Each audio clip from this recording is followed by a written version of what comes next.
2026 ഏറ്റവും തണുപ്പേറിയ മാസം ജനുവരിയെന്ന് ഖത്തർ കാലാവസ്ഥാ നിരീക്ഷണ വകുപ്പ്. പ്രതിമാസ കാലാവസ്ഥാ റിപ്പോർട്ടിലാണ് അധികൃതർ ഇക്കാര്യം വ്യക്തമാക്കിയത്. പൊതുജനങ്ങൾ ജാഗ്രത പാലിക്കണമെന്ന് അധികൃതർ മുന്നറിയിപ്പ് നൽകി. ഖത്തറിലെ ശീതകാലത്തിന്റെ 2ാം മാസമാണ് ജനുവരി. ഈ മാസത്തിലുടനീളം തണുപ്പു നിറഞ്ഞ കാലാവസ്ഥ തുടരുമെന്നും 2ാം വാരത്തിൽ മഴയ്ക്ക് സാധ്യതയുണ്ടെന്നും നിരീക്ഷണ വകുപ്പ് അറിയിച്ചു.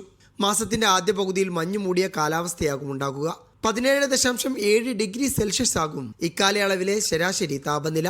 1964 രേഖപ്പെടുത്തിയ 3.8 ഡിഗ്രി സെൽഷ്യസ് ആണ് ജനുവരിയിൽ രേഖപ്പെടുത്തിയ ചരിത്രത്തിലെ ഏറ്റവും കുറഞ്ഞ താപനിലയെന്നും അധികൃതർ വ്യക്തമാക്കി. മിസൈദിലാണ് വ്യാഴാഴ്ച ഏറ്റവും കുറവ് താപനില റിപ്പോർട്ട് ചെയ്തത്, 6 ഡിഗ്രി സെൽഷ്യസ്. ഖത്തർ യൂണിവേഴ്സിറ്റിയിലും ദോഹ എയർപോർട്ടിലുമാണ് കൂടുതൽ താപനില, 23 ഡിഗ്രി സെൽഷ്യസ്. തണുപ്പ് കൂടുന്ന സാഹചര്യത്തിൽ ആഭ്യന്തര മന്ത്രാലയം ജാഗ്രതാ നിർദ്ദേശങ്ങൾ പുറപ്പെടുവിച്ചിട്ടുണ്ട്. അടച്ചിട്ടതോ വേണ്ടത്ര വായുപ്രവാഹമോ ഇല്ലാത്ത ഇടങ്ങളിൽ ചൂടു കായാൻ തീയോ കരിയോ ഉപയോഗിക്കരുതെന്ന് മന്ത്രാലയം മുന്നറിയിപ്പ് നൽകി. Media 1 Doha.